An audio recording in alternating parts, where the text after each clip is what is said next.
I had to run across to Nick's place today, my friend Nick. Got a little bit of more video of his German pointer Stig. Just a few minutes I put on towards the end of the video. I intend doing a little bit each week and you'll be able to see him grow. It's amazing how much he's grown in just a week. Absolutely unbelievable.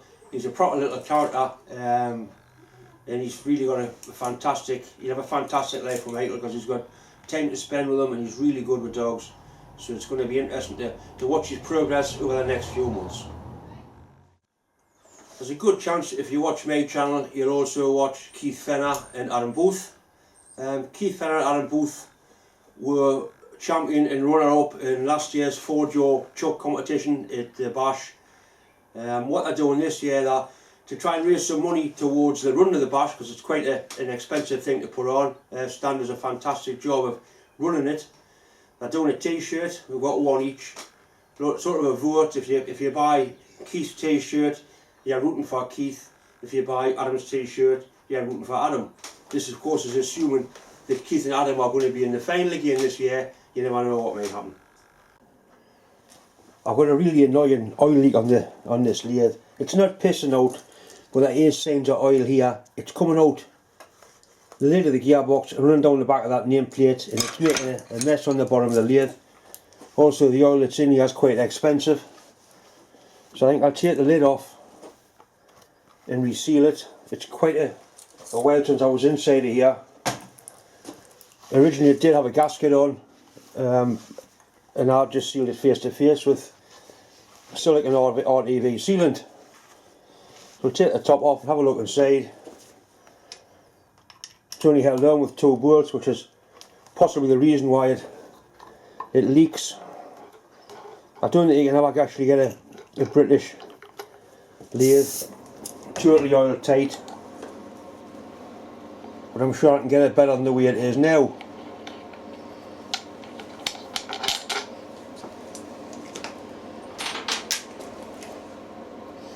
It's actually stuck down quite firmly.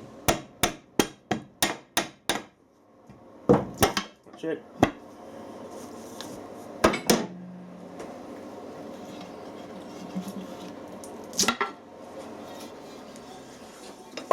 Okay, so when you look at it, it looks pretty good, except for that bit there. I think that's where the oil's been escaping from.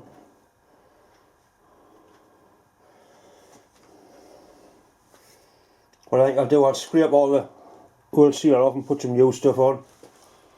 Quite nice when you get a look inside of here. It's very nice.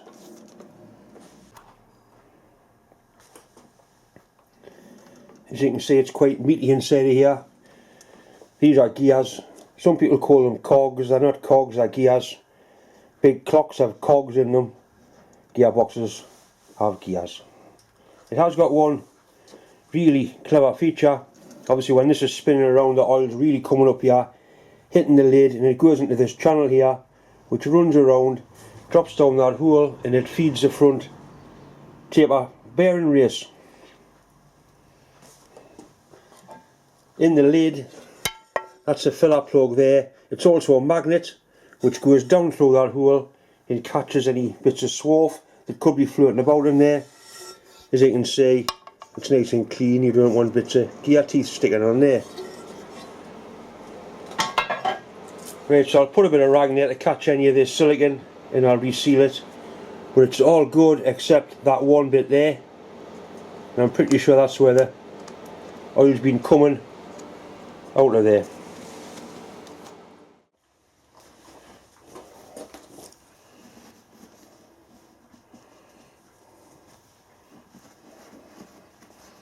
Just catch any bits of silicone that happen to drop in there. I fully realise I shouldn't be using this chisel for scraping this off. It's a chisel for wood butchering. I'm sure my friend Mick will not be really impressed at all. He's not here. This is quite good quality silicone on here as well.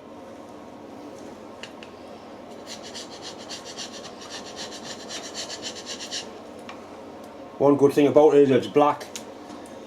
There's nothing worse than the orange variety. We used to call it fool's gold.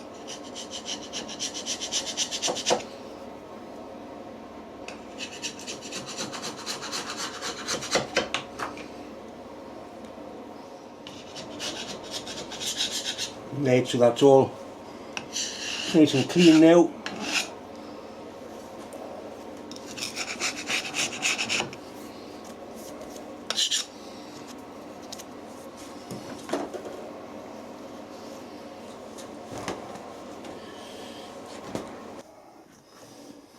Right, we'll just degrease this with some brake cleaner or something similar.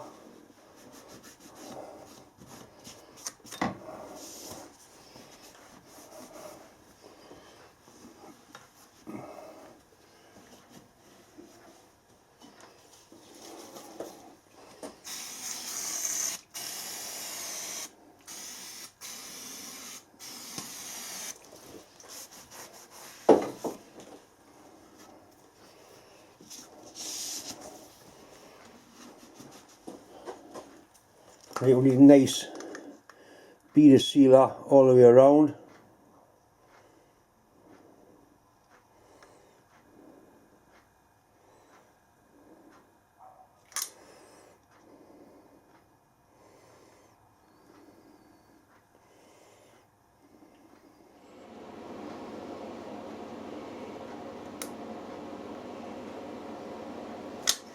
Right, that looks good, I haven't missed anywhere. See, that's where it was leaking, but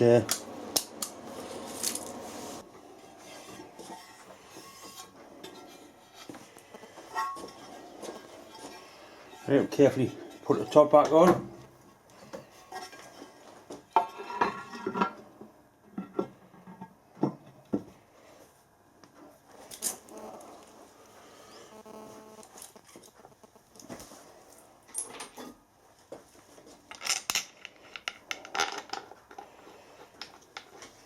And keep it pushed back as I tighten them so it seals on the back.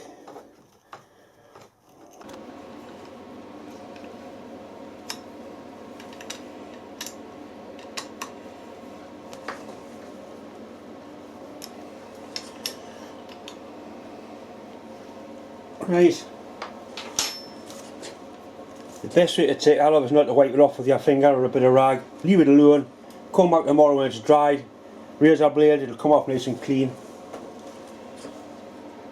We've got silicone coming out all the way around, so hopefully that should be the end of the oil leak. This is the boiler feed pump drain valve off Richard's Sentinel steam wagon. It screws into the bronze casting that we repaired last week. This is actually the original valve off the wagon, so it's pushing 100 year old. There's a little spring missing off there. It wants taken apart, cleaning up and putting back together so it can actually fit it to the wagon.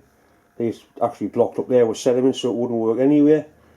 So we'll take it apart, clean it up, I'll lap the valve in, find a little spring for it and reassemble it.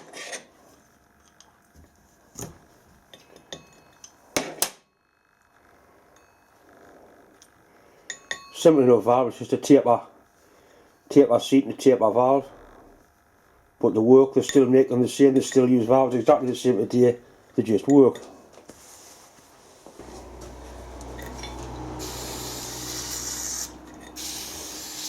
Wash some of the grime off with a little bit of brake cleaner.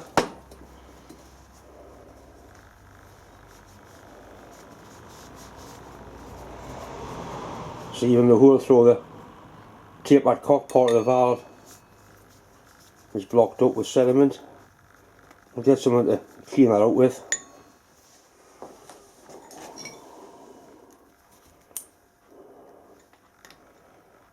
It's actually going to take a little bit more than a poke with a bit of welding wire.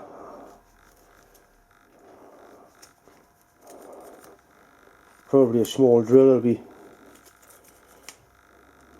better than that.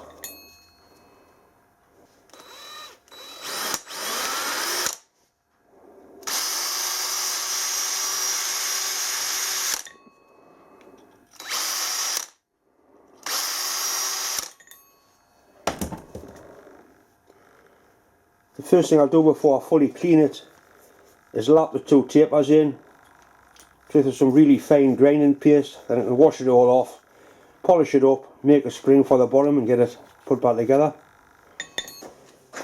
This is really fine carburetor grinding paste what they used to lap car engine valves in with. I'm sure it'll lap a centre water drain valve in equally as well. It'll not take much.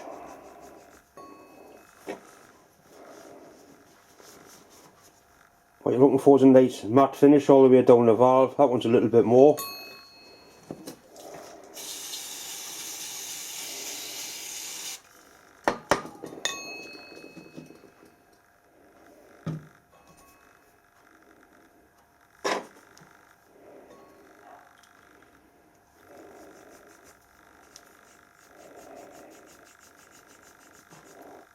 Just do it by hand. Don't be tempted to put a drill on the back of there and whiz it round. It just needs a gentle back and forward motion.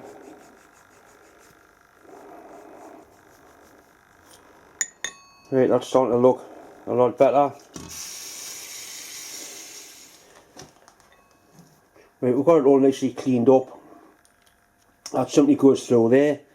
There's a small part here that locks onto that square, and that has two registers on it, one there and one there.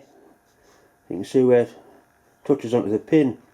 There's a problem I can see straight away when that's fully down there like that. There's lift on the taper, so what it means is you can see how the valve taper's poking through the bottom of the valve housing. I need to file that, shorten that a little bit. It's actually further through than it was when it was originally made. I mean, I haven't lapped in that much to make it go down that far. Because that goes onto there, that goes onto there, and that's spring loaded, and obviously that's going to be touching onto the bottom of there before it actually loads the valve up. So I get a nice small file and just continue that square down a little bit deeper. I've decided to complicate things for no other reason than I can. I'm not going to use a file. I've set the tap up in this little square collet chuck, or at least I've set the tap up in this collet holder, which has got a square on the back of it, which means I can index it around 4 ways and machine that square on there. I've also got a stop set up so it goes in the same place every time. Simple enough case, lock it off, turn it round, lock it off, turn it round. Set the cutter up just to machine that square. What I need to do first is make sure that the square is lying parallel, or at least lying level to the axis of the milling machine. So if I lie that onto the flat of the tap, and I can actually look along here and I can eyeball that level to the top of that square within a fanny's hair, which is about there. So it'll stay there, we'll tighten it up.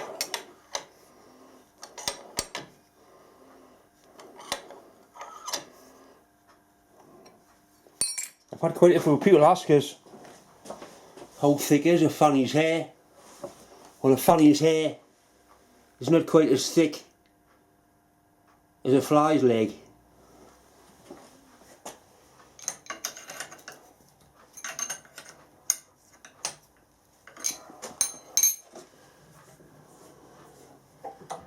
Right, that looks pretty good. That's a 6mm cutter. It's actually a 6mm cobalt cutter. It's only got one ambition in life, and that's to snap.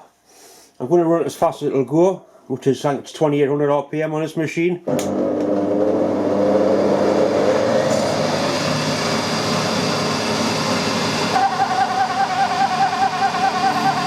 That annoying noise is just the belts. The belts are going through too tight a radius on the pulley.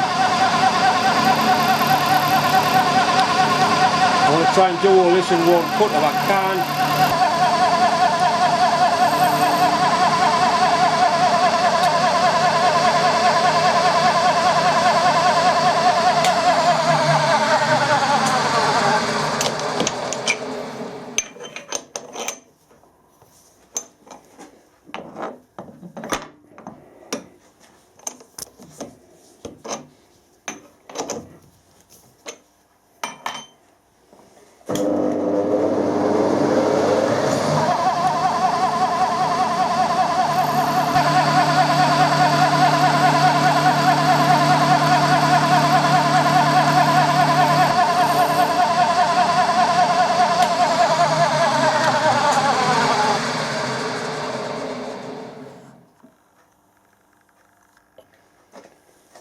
rag to dress off there, but basically that's extended that square by the required amount.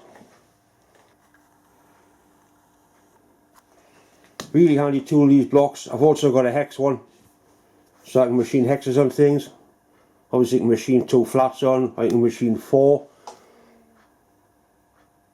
And these use ER32 collets.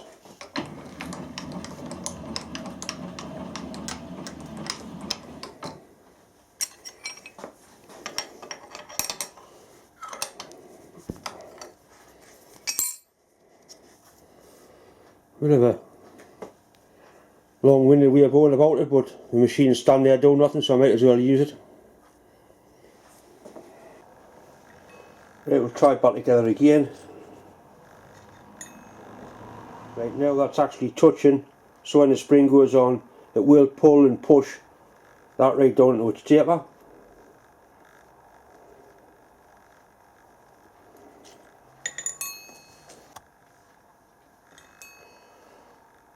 A little smear of grease on the top before it goes together.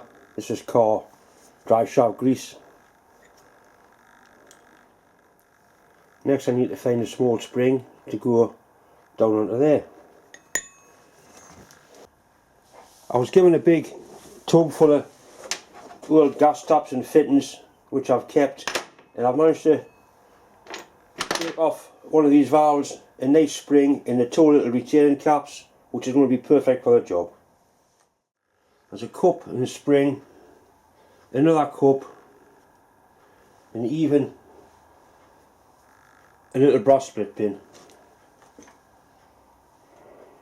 It's nice when you think how much time and effort must have went into making this little valve, and we're spending a little bit of time to make it do exactly what it did.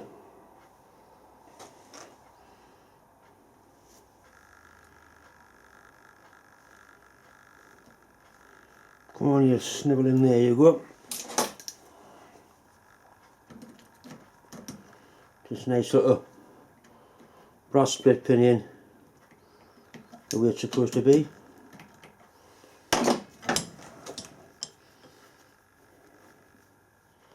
Right, there is some writing on the valve. On there it's got R and S. There it says D8. Now the wagon is designated as a DG8, double gear 8 wheels, so I don't know if that is what that's for. That's possibly an R on there. Anyway, it's all back together, all working, should seal no problem. One more little bit of history, I suppose. It's been cleaned up, put back together and put back into service.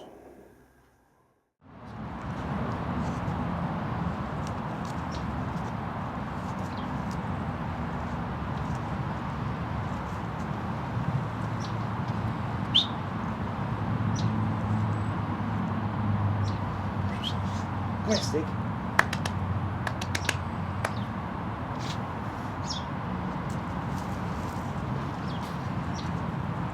Good ball. Good lad. Stand. Stand. Good boy. Good stand. Good boy.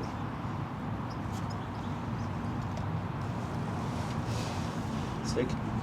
Sit. Down, down. Good lad. Good boy. Sit.